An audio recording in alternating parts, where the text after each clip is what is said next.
నమస్తే, నేను మీ కుప్ప పద్మిని. ఇన్నాళ్ళు మీ సపోర్ట్ ని నాకు అందిస్తూ, మీ ప్రేమని నాకు అందిస్తున్న ప్రతి ఒక్కరికి కృతజ్ఞతలు. ఇప్పుడు చూడబోతున్న ఈ వీడియో కూడా ఖచ్చితంగా మీకు ఉపయోగపడుతుంది. లైక్, షేర్ అండ్ సబ్స్క్రైబ్ చేసి మీ ఇష్టాన్ని అలాగే మీ సపోర్ట్ ని నాకు అందించండి. అలాగే ఈ వీడియో పట్ల మీ అభిప్రాయాన్ని కమెంట్ సెక్షన్ లో కమెంట్ చేసి నాకు తెలియజేయండి. నమస్తే, వెల్కమ్ టు అవర్ ఛానల్. నేను పద్మిని. ప్రస్తుతంతో పాటు ప్రముఖ ఆధ్యాత్మికవేత్త, ప్రముఖ న్యూమరాలజిస్ట్ లక్ష్మీ నరసింహస్వామి ఉపాసకురాలు శ్రీమతి స్రవంతి గారు మనతో పాటు ఉన్నారు. మాట్లాడదాం. నమస్తే అక్క. నమస్తే పద్మిని. అక్క చాలా బ్యూటిఫుల్ గా కనబడుతున్నారు ఈ రోజు మీరు. Thank you Padmini. Yellow makes చాలా ఎనీ వన్ బ్యూటిఫుల్ అన్నమాట. డౌటే లేదు. చాలా బాగున్నారు. ట్రీస్ కి చాలా ఇష్టం. ఎల్లో అంటే చాలా ఇంట్రెస్ట్ ఉంటుంది. ఎల్లో బాగా సూట్ అవుతుంది కూడా. సూట్ అవుతుంది కూడా. పడి వస్తాను నేను కూడా ఎల్లో అంటే. పిచ్చి తిట్లు తిడతారు ఇంట్లో. మొత్తం ర్యాకలు ఎల్లోలు. ఇంకా ఎల్లో అంటే ఎల్లోనే. Yellow is a beautiful divine colour. Definitely మనకు నచ్చుతుందని కాదు కానీ అవును, చాలా డివినిటీ ఉంటుంది. రైట్ అక్క, కార్తీక మాసం చివరి అంకంలోకి వచ్చేస్తున్నాము.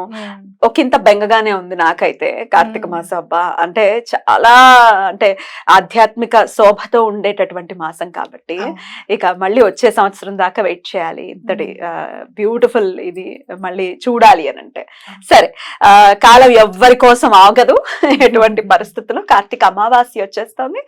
శనివారం మధ్యాహ్నం ఇంచుమించు 11 చిల్లరకు వస్తోంది. ఆదివారం కూడా ఉండబోతుంది. మరి అప్పుడు శనివారమా ఆదివారమా ఏ రోజు చేసుకోమంటారు? మరి ఏ రోజు చేసుకుంటే పవర్ఫుల్ గా అసలు ఏం చేసుకోవాలి? పవర్ఫుల్ రెమెడీస్ ఏమైనా చెప్తారా? ఎప్పుడైనా కూడా అమావాస్య శనివారం నాడు వస్తే చాలా మంచిదని చెప్పుకోవచ్చు. ఎందుకు అని అంటే గనక మనకి ఏమైనా శని బాధలు ఉంటాయి గనక, అంటే శని బాధలు పెడతాడా అని అంటే ఆయన కర్మకారకుడు. మనం చేసిన దానికి రిజల్ట్స్ తప్పకుండా ఇవ్వాల్సిస్తే ఆయన తప్పకుండా ఇస్తారు కూడా. అలా మనం ఏమన్నా మనం చేసుకున్న వాటికే మనం ఇప్పుడు ఇబ్బంది పెడుతున్నాము అంటే గనక శనివారం అమావాస్య నాడు ఈ రెమెడీస్ చేసుకోవాలి కంపల్సరీగా.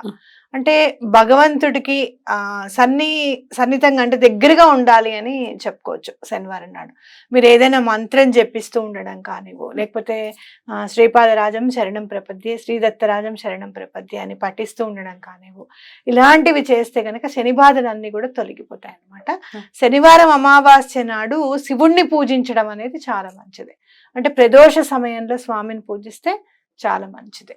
అయితే ఇంకా మనకి మధ్యాహ్నం స్టార్ట్ అవుతుంది శనివారం కాబట్టి మీరు మధ్యాహ్నం ఆ టైం అయిపోయిన వెంటనే మీరు ఆ రోజు ఉపవాసం ఉంటే మంచిది. అన్నం తినకుండా ఉంటే మంచిది అనమాట. అమావాస్య రోజు ఉపవాసం అన్నం తినకుండా ఉండాలి. ఎందుకు అని అంటే గోమాతకి వెళ్ళి గోమాత దగ్గర పూజ చేసుకొని నల్ల నల్ల ఆవు ఉండాలన్నమాట. నల్ల ఆవు. ఓకే, నల్ల ఆవు ఉండాలి. అది కూడా దేశీ ఆవు ఉండాలి. జెర్సీ ఆవులు పనికిరావు. అలాగే ఆ నల్ల ఆవుకి మీ దగ్గరికి మీరు అక్కడికి వెళ్ళేసి చక్కగా పూజ అది చేసుకొని దానికి ఏమైనా తినడానికి ఇవ్వడము, అలాగే దాని చుట్టూ ప్రదక్షిణ చేయడము, దాని కింద నుంచి వెళ్తే కూడా చాలా మంచిది. ఒకవేళ ఓపిక ఉండి కాస్త మోకాళ్ళు అవి ఉంగుతే మాకేం పర్వాలేదు అనుకున్న వాళ్ళు, దేహదారుఢ్యం ఉన్న వాళ్ళు చక్కగా ఆవు కింద నుంచి వెళ్ళొచ్చు అనమాట. అయితే ఆవుని కొంచెం చూసుకుని అగ్రెసివ్ ఆవు జోలికి వెళ్లకుండా అంటే ఒకటి దాన్ని చూసుకునే వ్యక్తులు ఉంటారు కదా, ఏమనదమ్మా అని చెప్తారు, వాళ్ళు దగ్గరగా ఉంటారు కూడా. బెదిరిపోతాయి. జనరల్ గా ఆవులు బెదిరిపోయే తన్నులు తంతాయి. సో జాగ్రత్త వహించాలి. గోశాలకు వెళ్ళడం అనేది చాలా ఇంపార్టెంట్ పద్మిని. అమావాస్య నాడు గనక గోశాలకు వెళ్తే లక్ష్మీదేవి కరుణిస్తుంది అని ఖచ్చితంగా చెప్పుకోవచ్చు. అలా మీరు అమావాస్య నాడు వెళ్ళడం, గోశాలకి నల్ల ఆవుకి ఏమైనా పెట్టడం, ప్రదక్షిణ చేయడము, అలాగే దాని కింద నుంచి వెళ్ళడానికి కూడా కొన్ని గోశాలలో నేను చూసాను, కొన్ని ఆవులు కేవలం కింద నుంచి వెళ్ళి పూజ చేసుకోవడానికి మాత్రమే పక్కకు పెడతారు. ఏమనకుండా కామ్ గా ఉండేవి, కదలకుండా ఉండేవి ఉంటాయి కదా, చూసుకుంటారు, అవి పక్కకు పెడతారు. అలా కూడా చేసుకోవచ్చు అనమాట. గో పూజ చేసుకుంటే చాలా మంచిది అని గుర్తుపెట్టుకోవాలి మనం. అయితే అమావాస్య అర్ధరాత్రి అంటే రాత్రి వేళలో అమావాస్య ఉన్నది జనరల్ గా చూసుకుంటారు. రెమెడీస్ చేయడానికి కూడా అమావాస్య ఆ టైంలో ఉన్నదే చూసుకుంటారు కదా. ఎటువంటి రెమెడీస్ ని ఫాలో చేయమంటారు? ఎటువంటి ఇబ్బందుల నుంచి అధిగమించవచ్చు మీరు చెప్పేటటువంటి రెమెడీస్ చేస్తే? చెప్పులు దానం చేస్తే చాలా మంచిది. ఫస్ట్ రెమెడీ ఇదే. శనివారం నాడు మీరు ఏం చేస్తారంటే శుక్రవారం నాడే కొనేసుకోండి, మీరు దానం చేసారు. ఎందుకంటే శనివారం నాడు చెప్పులు కొనకూడదు కాబట్టి శుక్రవారం నాడే కొనేసుకుని పెట్టుకోండి. శనివారం మీరు చక్కగా దానం చేసేసేయండి. చెప్పులు దానం చేయడము, అలాగే గుళ్ళో పాలు ఇవ్వడము అభిషేకానికి, ఇలాంటివి చేస్తే చాలా మంచిది అనమాట.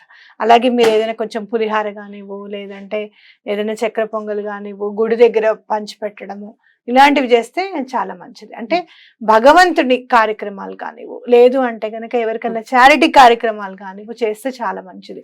ఎవరికైనా కొంచెం ఆర్థికంగా బాగుంది, మాకు ఏమి ఇబ్బంది లేదు అనుకున్న వాళ్ళు బ్లాంకెట్స్, ఇప్పుడు వచ్చేది చలికాలం కదా, చక్కగా రగ్గులు కొని దానం చేస్తే కూడా చాలా మంచిది అనమాట.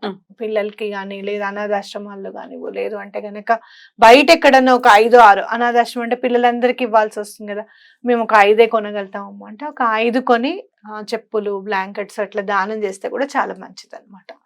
మీరు ఏలినాటి శని కానీ, లేకపోతే శని మహర్దశ కానీ, అర్ధాష్టమ శని కానీ, ఇలాంటివి ఏమన్నా వచ్చి మీరు ఇబ్బంది పడుతున్నారు చాలా అని అనుకుంటే కనుక ఈ రెమెడీ ఫాలో చేస్తే చాలా మంచిది. అలాగే శనీశ్వరుడి శ్లోకం ఉంటుంది కదా, నీలాంజన సమాభాసం రవిపుత్రం యమాగ్రజం ఛాయామార్తాండ సంభూతం తం నమామి శనేశ్వరం, ఇది చదువుకుంటే కూడా చాలా మంచిది. సాయంత్రం ప్రదోష సమయంలో 6 నుంచి శివుడికి సంబంధించినవి చంద్రశేఖర అష్టకం కానివ్వు, లేదు అంటే గనక మీకు మృత్యుంజయ మంత్రం కానివ్వు, అది ఇది ఏది లేదు ఓం నమ శివాయ మంత్రం కానివ్వు, ఇవి చేసుకుంటే కూడా చాలా మంచిది అనమాట. రైట్. ఇలాంటి నెగటివ్ ఎనర్జీస్ ఉన్నా కూడా దూరం అయిపోవాలి అని చెప్పి దండం పెట్టుకొని చేసుకుంటే, ఇంట్లో ధూపం వేస్తే కూడా చాలా మంచిది, ఈ నెగటివ్ ఎనర్జీస్ అంతా కూడా వెళ్ళిపోవాలి అని చెప్పి.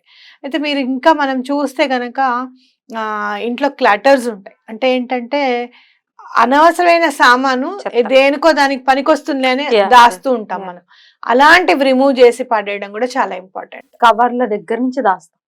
మంచినీళ్ళ బాటిల్స్, చిన్న బాటిల్ ఉందనుకో దేనికైనా పనికొస్తుంది కదా అని పక్కకు పెడతాం అనమాట. అట్లాంటివన్నీ కూడా తీసి పడేసేయాలి. అంటే ఉపయోగించని వస్తువులు ఏవి కూడా, పగిలిపోయిన వస్తువులు ఏవి కూడా ఉండడానికి వీల్లేదు.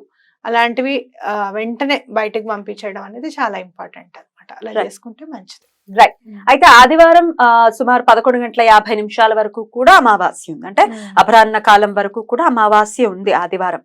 సో ఆదివారం కూడా యూటిలైజ్ చేసుకోవచ్చు కొంతమంది చెప్తూ ఉన్నారు. మరి మీరేం చెప్తారు? అంటే మీరు ఆదివారం నాడు అమావాస్య ఉంది కాబట్టి అసలు ఆదివారము అర్కము అమార్క అంటారు, అమార్క యోగము అంటారు. అప్పుడు మీరు ఏం చేయాలంటే ఏవైనా హర్బ్స్ ఉంటే గనక మీరు ఇంట్లో తీసుకొచ్చి పెట్టుకోవాలి.